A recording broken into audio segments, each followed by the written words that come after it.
नमस्ते प्यारे बच्चों, कैसे हैं आप सब। आशा करती हूँ कि आपने अपनी विज्ञान की पुस्तक खोल के रखी होगी। आज हम विज्ञान में क्या नया पढ़ेंगे। आज हम पढ़ेंगे प्रकाश के बारे में, और आज हम इसके तीसरे में से दूसरे भाग पाश परिवर्तन और गोलीय दर्पण के बारे में पढ़ेंगे। प्यारे बच्चों, हमने पिछली कक्षा में जाना था कि प्रकाश का एक मुख्य गुण है परावर्तन। परावर्तन में क्या होता है, प्रकाश की किरण वस्तु से टकराती है और हमारी आंखों में पड़ती है, तभी हमें कोई वस्तु दिखाई पड़ती है। अगर प्रकाश किसी वस्तु से ना टकराए, यानी अगर अंधेरा हो, तो हमें वस्तु नहीं दिखाई पड़ेगी। इसी प्रकार से अगर हमारी आंखों में कोई खराबी हो या हमने आंख बंद कर रखी हो, तो भी हमें वस्तु नहीं दिखाई पड़ेगी। इस वजह से हमें कोई वस्तु तभी दिखाई पड़ेगी जब हमारी आंखें स्वस्थ हैं और उस वस्तु से प्रकाश टकराकर हमारी आंखों में पड़ता है। हमने पिछली कक्षा में दर्पण के बारे में जाना था। दर्पण क्या होते हैं? पतली सी कांच की पट्टी होती है जिसके पीछे चांदी की परत लगाई जाती है, और उसके चांदी की परत चूंकि खुरच जाती जल्दी से, तो उसको बचाने के लिए कोई पेंट लाल या हरे रंग का पेंट किया जाता है, जिससे वो दर्पण हम उसमें अपना प्रतिबिंब यानी अपनी छाया देख सकते हैं। तो जब दर्पण को हमें किसी पेपर या ब्लैक बोर्ड या बुक पे लिखना पड़ता है, तो हम कैसे दिखाते हैं? इस तरह की एक लंबी लाइन दिखाते हैं और ये पीछे छोटी छोटी इस तरह की लाइनें बना देते हैं। इससे हमें क्या पता चलेगा? जैसे मुझे अभी यहाँ पता चल पा रहा है कि यहाँ पर एक दर्पण रखा हुआ है। तो इस वजह से अगर सीधी एक लाइन होगी तो हम नहीं समझ पाएंगे। इसका अर्थ ये भी है कि दर्पण का जो पेंट वाला भाग है, यानी जिस तरफ चांदी की पॉलिश है, वो इस तरफ है, और अगर हम यहाँ इस तरफ खड़े होंगे, इस तरफ यहाँ पर, तो हमें अपना प्रतिबिंब इस तरफ दिखाई पड़ेगा। जैसे अगर हमने अपना हाथ इधर लगाया तो प्रतिबिंब किधर हो दिखाई पड़ेगा? इस तरफ दिखाई पड़ेगा। जो हमारा समतल दर्पण होता है, उसका एक गुण होता है, उसको कहते हैं पार्श्व प्रतिबिंब। इसका अर्थ क्या है कि अगर हम ये वाला अपना हाथ उठाएंगे और हम शीशे में देखेंगे तो हमें ये वाला हाथ दिखेगा। पार्श्व का अर्थ मतलब क्या है? बगल वाला। पाश का क्या कहेंगे? पाश का अर्थ क्या समझेंगे? बगल वाला। यानी अगर हमारा ये हाथ है तो इसके बगल जो हाथ है, यानी ये इस हाथ का हमें प्रतिबिंब दिखाई पड़ता है। तो इस गुण को क्या कहा गया? पार्श्व परिवर्तन। अंग्रेजी की वर्णमाला में क्या क्या अक्षर होते हैं? ए, बी, सी, डी।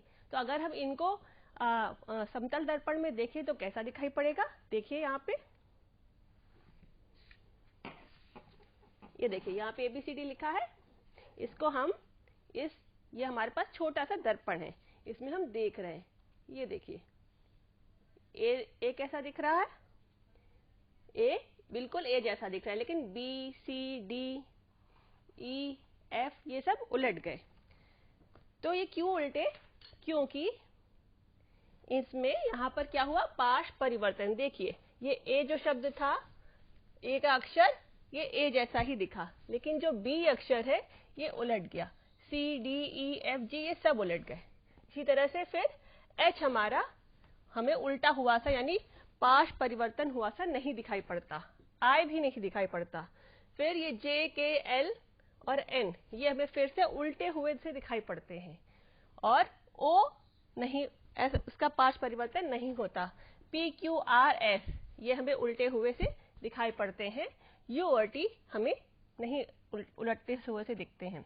इसी प्रकार से हमारा जेड ये भी हमें उल्टा हुआ सा प्रतीत होता है। उल्टा यानी पाश परिवर्तित हुआ सा प्रतीत होता है। तो अंग्रेजी की वर्णमाला में कुल 11 अक्षर, यानी A, H, I, M, O, T, U, W, V, X और वाई ये हमें उल्टे हुए यानी पाश परिवर्तित हुए से दिखाई पड़ते हैं। तो ऐसा क्यों हुआ?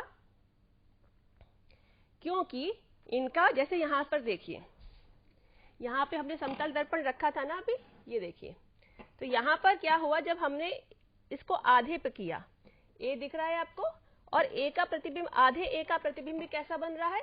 आधे ए जैसा। तो यानी यहाँ पाश परिवर्तन तो हो रहा है, लेकिन जो ये उलटता है, तो उल्टा हुआ सा भी पाश परिवर्तित प्रतिबिंब की तरह ही दिखता है।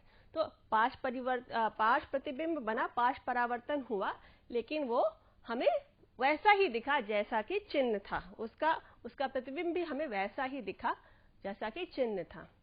इसका उपयोग हमें दिखता कहाँ है? एक हमारी अस्पताल की जो गाड़ी होती है, जो इस तरह बोलती है हुई हुई हुई, तो उससे क्या होता है, जैसे जब ये सायरन की आवाज आती है और वो सड़क पे जा रही होती है तो सारी गाड़ियां क्या करती हैं, उसको रास्ता दे देती हैं। क्यों? क्योंकि वो अस्पताल की गाड़ी, इसको हम कहते हैं एम्बुलेंस, वो एम्बुलेंस है, उसके अंदर कोई रोगी हो सकता है, उसको जान का खतरा हो सकता है, उसको हॉस्पिटल पहुंचाना बहुत जरूरी है, इसलिए तुरंत सारी गाड़ियां साइड हो जाती हैं और एम्बुलेंस को रास्ता मिल जाता है। लेकिन कभी आपने नोटिस किया हो, इस बात को ध्यान दिया हो कि उसके ऊपर उल्टा सा लिखा होता है, ऐसे अक्षर लिखे होते हैं। तो ऐसे अक्षर क्यों लिखे होंगे? क्योंकि अगर इन अक्षरों के सामने हम एक दर्पण यानी शीशा रखें तो हमें ये एम्बुलेंस सीधा हुआ सा दिखाई पड़ेगा। इससे ऐसा क्यों होता है, ऐसा क्यों किया जाता है, सोचिए जरा। क्योंकि जैसे कि मैं एक कार में बैठी हूं और मेरे कार के जब मैं चला रही हूं तो सामने यहाँ पर शीशा है और यहाँ पर शीशा है, तो इन शीशों को कहते हैं, इन दर्पण को कहते हैं रेयर व्यू मिरर। क्या कहते हैं? रेयर व्यू मिरर, यानी रेयर मतलब पीछे और व्यू मतलब देखना। पीछे की चीज को देखने के लिए रेयर व्यू मिरर का इस्तेमाल किया जाता है। और मैंने देखा कि पीछे की गाड़ी में ये उल्टा हुआ सा कुछ लिखा है और मुझे मेरे दर्पण में ये सीधा एम्बुलेंस सा दिखाई पड़ता है। जब इस प्रकार एम्बुलेंस दिखाई पड़ती है तो मुझे पता चल जाता है कि अरे पीछे तो एम्बुलेंस आ रही, इसको जाना बहुत जरूरी है, तो मैं अपनी गाड़ी साइड में कर लूंगी। इस प्रकार से जो एम्बुलेंस की गाड़ी है उसको हॉस्पिटल पहुंचना, वो जल्दी से पहुंच जाती है। जैसे देखिए यहाँ पर ये गाड़ी है और इसमें एम्बुलेंस सीधा दिखाई पड़ रहा है। क्यों? क्योंकि ये जो शीशा है, दर्पण है गाड़ी का, इसमें हम एम्बुलेंस को देख रहे हैं। तो जैसे ही हम देखते हैं तो जो गाड़ी वाला है वो साइड हो जाएगा और एम्बुलेंस को जाने का रास्ता मिल जाएगा। बच्चों, हमने जाना था कि दर्पण दो प्रकार के होते हैं, एक समतल दर्पण और एक गोलीय दर्पण। समतल दर्पण तो वो होता है वो ही शीशा है जिससे हम अपने आप को संवारते हैं, अपने बाल बनाते हैं, वो जो हमारे घर में दर्पण है वो समतल दर्पण होता है। तो आपको लगेगा कि गोलीय दर्पण क्या है, मैंने तो गोलीय दर्पण देखा ही नहीं।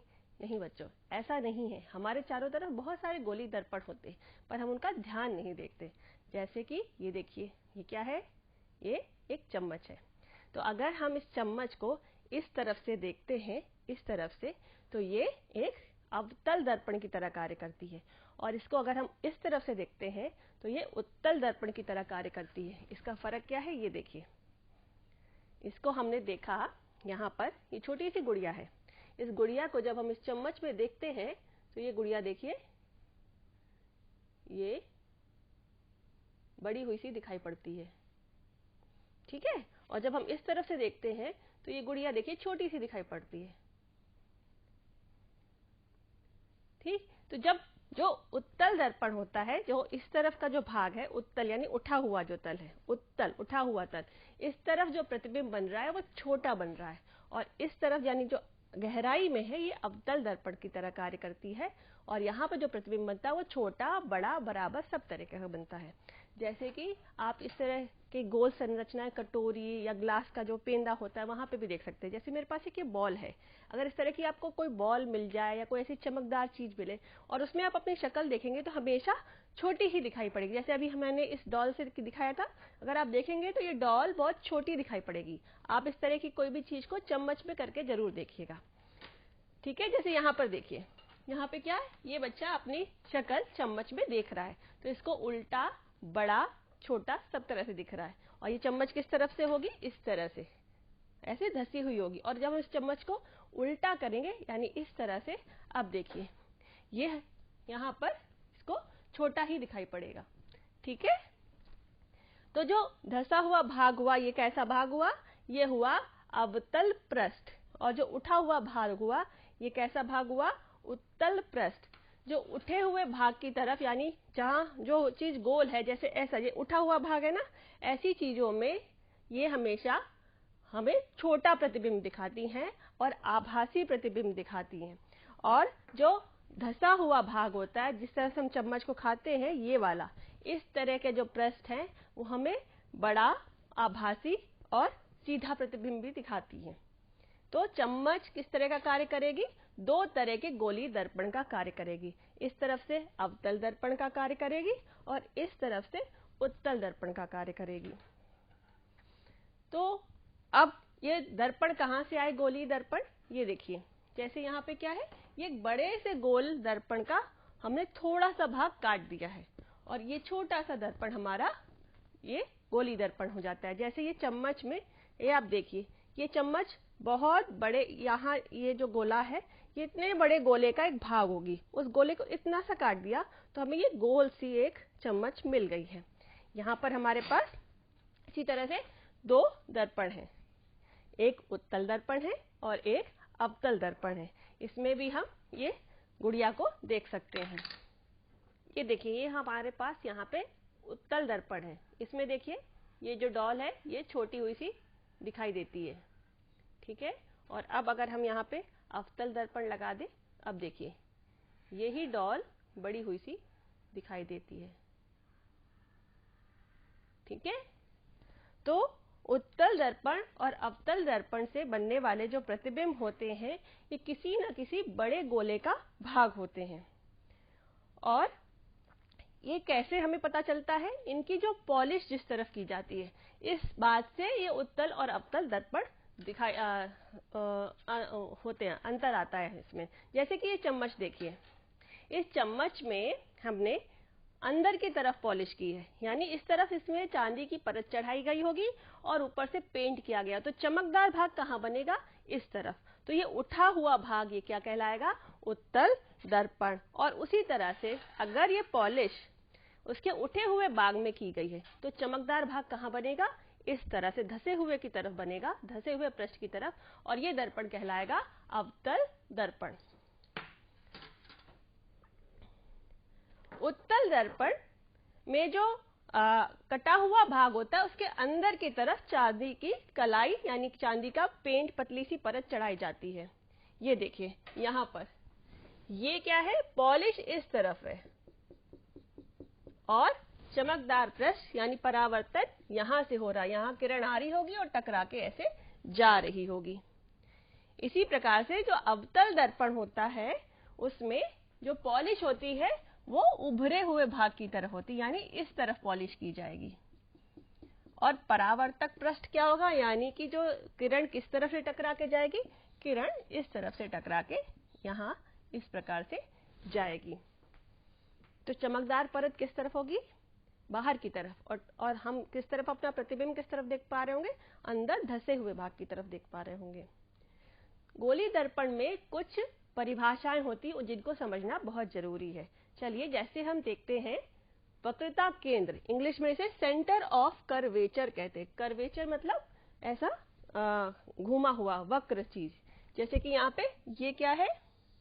ये गोलाई है, इसको कहेंगे कर्व यानी कर्वेचर। और ये छोटे छोटे लकीरें क्या हो गई? ये बता रही हैं कि ये गोलीय दर्पण है, ये गोल है और इस तरफ इसके पॉलिश की गई है। तो सेंटर ऑफ कर्वेचर क्या? ये देखिए आप, एक गोला है ना, इसको आप देखेंगे तो ये किसी गोले का भाग है ना। तो जब हम प्रकार से बनाते हैं गोला, उसमें एक पॉइंट आता है, एक नोक वाला, तो वो जो नोक वाला पॉइंट होता है वो यहाँ पे भी आएगा और उसको हम कहेंगे सी यानी सेंटर ऑफ कर्वेचर, वक्रता केंद्र। इसी प्रकार से जहां वक्रता केंद्र से इस गोली दर्पण की जो दूरी होती है, ये जो त्रिज्या होती है, इसको कहा जाता है आर, रेडियस ऑफ कर्वेचर, वक्रता त्रिज्या। कहां से? वक्रता केंद्र और गोली दर्पण से जो उसकी दूरी होती है। एक और जो परिभाषा है वो है ध्रुव। ध्रुव क्या है? अगर हम इस गोलीय दर्पण को बीच का बिंदु ढूंढे, लगभग यहां मिलेगा हमें ये बीच का बिंदु, तो ये बिंदु कहलाता है पी यानी पोल। इसको हम इंग्लिश में, हिंदी में ध्रुव कहते हैं, इंग्लिश में इसे हम पोल कहते हैं। तो ये क्या हो गया? ये सी हो गया वक्रता केंद्र, यहां से यहां तक इसकी त्रिज्या हो गई यानी रेडियस आर, और ये दर्पण जो है इसका मध्य बिंदु ये हो गया हमारा पी यानी ध्रुव। ध्रुव और वक्रता केंद्र में जो लकीर जाती है, यहाँ पे जो किरण जाएगी या जो लाइन जाएगी, इसको हम कहते हैं मुख्य अक्ष यानी प्रिंसिपल एक्सिस। यहाँ पर क्या हुआ हमारा? ये सी हो गया, ये पी यानी पोल हो गया, और ये जो लाइन खींच रहे हैं ये हो गई हमारी प्रिंसिपल एक्सिस यानी मुख्य अक्ष। और एक और चीज है अपर्चर ऑफ मिरर यानी द्वारक। जैसे कि मेरे हाथ में ये एक मिरर है यानी दर्पण है और मुझे इससे प्रतिबिंब चाहिए, तो मुझे पूरा ये नहीं चाहिए, मतलब मुझे पूरा ये पार्ट नहीं चाहिए, मुझे थोड़ा सा इसका देखना है। तो मैंने क्या किया, इसको मैंने इस तरह से एक काले पेपर से बंद कर दिया। अब सिर्फ इसका इतना जो भाग है ये ही मुझे दिखाई पड़ रहा है। तो ये चीज क्या हो गई, द्वारक। इसको क्या कहेंगे, द्वारक यानी अपर्चर। तो इसी भाग से जो जितना द्वारक खुला इसी से ही परावर्तन हो रहा होता है। इसके बाद एक और मुख्य बिंदु होता है जिसको हम कहते हैं फोकस। ये P हो गया यानी पोल, ये सेंटर, जहां पर परावर्तन के बाद जो मुख्य अक्ष से जो किरण समानांतर हो रही होती हैं, परावर्तन के बाद यहां से मुड़ जाती हैं। तो जहां पर ये मुड़ती हैं और इस मुख्य अक्ष को काट रही होती हैं, उस बिंदु को हम कहते हैं फोकस। और यहां जैसे C था, यहां हमारी मुख्य बिंदु से काटा, तो यहां से यहां तक की दूरी, इसको कहा गया फोकल लेंथ यानी फोकस दूरी। चलिए इसे देखते हैं क्या क्या थे। ये C है वक्रता केंद्र, ये F है फोकस, और यहां पर हुआ हमारा P। ये हमारी लाइन जो आई ये हो गई मुख्य अक्ष, और ये बना हमारा इस पूरे क्या कहते हैं दर्पण का मुख्य मध्य बिंदु, तो ध्रुव। ये मुख्य अक्ष, इंग्लिश में इसको हम प्रिंसिपल एक्सिस कहेंगे। यहां से यहां तक की त्रिज्या क्या कहलाई, रेडियस ऑफ कर्वेचर, वक्रता त्रिज्या। और यहां से ये दूरी क्या कहलाई, फोकस दूरी यानी फोकल लेंथ। और यहां चूंकि पूरा अभी पूरे दर्पण से परावर्तन हो रहा है, तो ये क्या कहलाया, द्वारक। गोली दर्पण से प्रतिबिंब बनने की 4 कंडीशन होती हैं, और इसको प्रतिबिंब बनाने के लिए कम से कम 2 किरणें चाहिए। तो इसको हम 2+4 के सूत्र से याद कर सकते हैं। यानी क्या हुआ, 2 किरणों से 4 स्थितियां बनती हैं। जैसे पहली स्थिति क्या है कि अगर कोई किरण यहां पर गई इसके फोकस से, और वो टकरा के कहां जाएगी, इसके मुख्य अक्ष के समानांतर हो जाती है।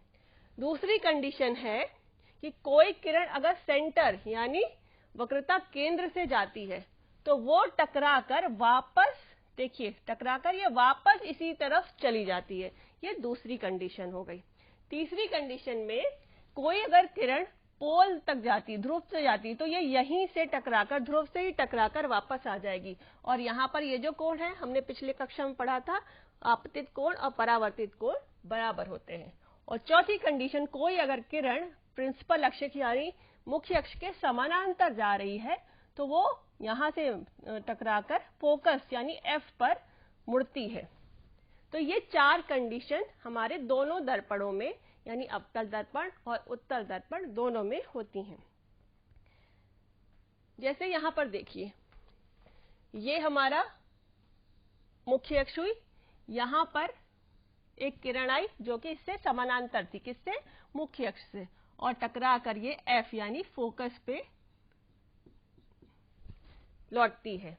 तो इस तरह की बहुत सारी समानांतर किरणें आएंगी और जो यहां से टकरा के ऐसे जा रही होंगी। जैसे यहां पर दिखाया गया है, यहां पे क्या दिखा रहे हैं, जो सूरज से किरणें आती हैं वो सब समानांतर होती हैं, और वो समानांतर किरणें आके इस दर्पण पे पड़ रही हैं।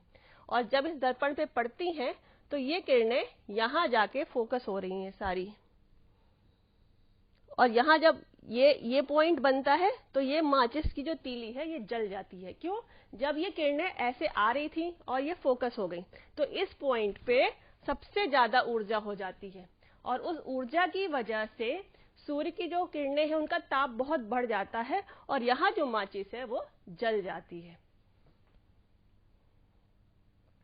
जो उत्तल दर्पण होगा उसमें कैसा होगा, ये हमारी मुख्य अक्ष है, और यहां से हमारी किरण आई और इस तरह से परावर्तित हो गई, लेकिन ये सच में मिलती नहीं है, ये अबसार हो जाता है इनका, यानी फैल जाती हैं। तो ये पीछे मिलती हुई सी प्रतीत होती हैं। ये पॉइंट जो प्रतीत होती ना किरणें, जो सच में मिल नहीं रही, उनको हम डॉट लाइन से दिखाते हैं। तो हम इसको डॉट लाइन से पीछे पढ़ाएंगे और ये जो बिंदु आएगा हमारा, ये हमारा फोकस कहलाएगा। तो उत्तल दर्पण में मिलती हुई सी किरणें प्रतीत होती हैं और अवतल दर्पण में सच में किरणें मिल रही होती, वास्तविकता में किरणें मिल रही होती हैं। प्यारे बच्चों, आज हमने सीखा कि समतल दर्पण में पाश परिवर्तन होता है और इसी कारण से जो एम्बुलेंस है हमारी, जो अस्पताल की गाड़ी जिसमें रोगी को ले जाते हैं, उसमें एम्बुलेंस शब्द उल्टा लिखा रहता है, क्योंकि सड़क में चलने वाले वाहनों को पता चले कि पीछे उनके एम्बुलेंस गाड़ी आ रही है। अंग्रेजी वर्णमाला के 11 अक्षर हैं, वो समतल दर्पण में उनका प्रतिबिंब बिल्कुल वैसा ही दिखाई पड़ता है, तो ऐसा लगता है कि उनका पाश परावर्तन हुआ ही नहीं। गोली दर्पण 2 प्रकार के होते हैं, उत्तल और अवतल दर्पण। गोली दर्पण में वक्रता केंद्र उस गोले का केंद्र होता है जिसका वह भाग होता है। ठीक है, जैसे बड़े से गोले का भाग क्या है, छोटा, जो हमने कांच वो देखा गोली दर्पण या चम्मच देखी, वो चम्मच की जो गोलाई है वो बड़े से गोले का भाग है, तो वहां से उसका सेंटर कहाँ होगा, उस गोले का कोई ना कोई सेंटर होगा, कोई ना कोई उसका केंद्र होगा। उस केंद्र को क्या कहते हैं हम, उसको कहते हैं वक्रता केंद्र। और गोली दर्पण के जिस भाग से त्रिज्या नापी जाती है उसको हम कहेंगे गोलीय त्रिज्या। गोलीय दर्पण का मध्य बिंदु ध्रुव कहलाता है। वक्रता केंद्र और दर्पण को मिलाने वाली रेखा मुख्य अक्ष कहलाती है। और दर्पण का वह भाग जिससे हम सच में परावर्तन करा पाते हैं, जो हमारा परावर्तन के लिए उपयोग किया जाता है, उसको हम कहते हैं द्वारक। गोली दर्पण मुख्य अक्ष के समानांतर आपतित किरणें गोली दर्पण द्वारा परावर्तित होकर मुख्य अक्ष के जिस बिंदु पर मिलती हैं या मिलती हुई सी प्रतीत होती है, उसको हम कहते हैं फोकस। और फोकस और ध्रुव के बीच की दूरी फोकस दूरी कहलाती है। गोली दर्पण से प्रतिबिंब बनने का सूत्र 2+4 है। 2 किरणों मिनिमम प्रतिबिंब बनाने के लिए कम से कम 2 किरणें चाहिए और ऐसी 4 स्थितियां हैं जिनसे प्रतिबिंब बन सकता है। चलिए अब कुछ अभ्यास कर लेते हैं। उत्तल दर्पण में क्या होगा, उत्तल दर्पण, समतल दर्पण और अवतल दर्पण। समतल दर्पण हमने देखा था कि जो वस्तु होती है वो वैसी ही प्रतिबिंब दिखाई पड़ता है, बस वो उल्टा दिखाई पड़ता है। तो समतल दर्पण में आएगा आभासी और वस्तु के बराबर का प्रतिबिंब, ये समतल दर्पण आएगा। अवतल दर्पण हमने देखा था जो उठा हुआ भाग होता था, जैसे चम्मच का उठा हुआ भाग, इसमें हमें छोटा भी दिखा था, बड़ा भी दिखा था। तो अवतल दर्पण में आएगा आभासी, वास्तविक और आभासी प्रतिबिंब। और उत्तल दर्पण में आता है आभासी और छोटा प्रतिबिंब। जैसे ये उठा हुआ भाग है, इसमें हमेशा हमें छोटा भाग ही, छोटा प्रतिबिंब ही दिखाई पड़ता है। कांच क्या होगी, पारदर्शी, कांच के हम आर पार देख सकते हैं। और दर्पण कैसा होगा, अपारदर्शी। क्यों, क्योंकि दर्पण के पीछे जो कांच है उसके पीछे पेंट लगा है, तो उसके हम कांच के आर पार, दर्पण की कांच के आर पार नहीं देख सकते। आपके लिए गृह कार्य है कि आपको अपनी गृह कार्य पुस्तिका में लिखना है कि दर्पण कितने प्रकार के होते हैं और सारे इंग्लिश के अल्फाबेट्स लिखने हैं, ABCD, और उसका प्रतिबिंब बना के देखिए कि कौन कौन से जो अल्फाबेट है ABC, उसमें कौन से अल्फाबेट्स का पाश परिवर्तन हो रहा है और कौन से अल्फाबेट्स का परावर्तन नहीं हो रहा है। और एक चम्मच लीजिए और इसके दोनों तरफ अपना चेहरा देखिए, यानी उठे हुए भाग की तरफ और नीचे हुए भाग, ये घसे हुए भाग की तरफ, और देखिए कि किस तरफ आपका चेहरा बड़ा दिखता है और किस तरफ छोटा दिखता है, और इसको अपनी कार्यपुस्तिका में लिखिए। प्यारे बच्चों, यहाँ हमारा पाठ समाप्त होता है। खूब पढ़िए, खूब खेलिए, स्वस्थ रहिए। धन्यवाद।